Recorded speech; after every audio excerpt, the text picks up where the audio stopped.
Grabe ang buhay, parang biyahe. Kapag hindi mo planado, maliligaw ka.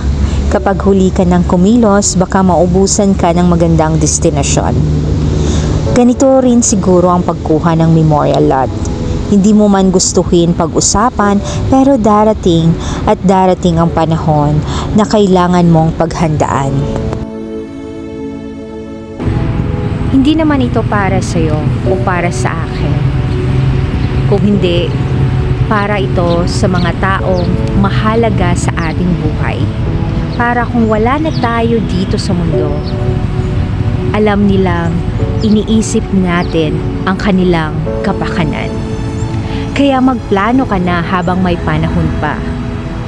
Kasi dito sa Palm Heaven, sigurado ka na hindi lang present ang maaayos mo dito, pati na rin ang future ng mahal mo sa buhay.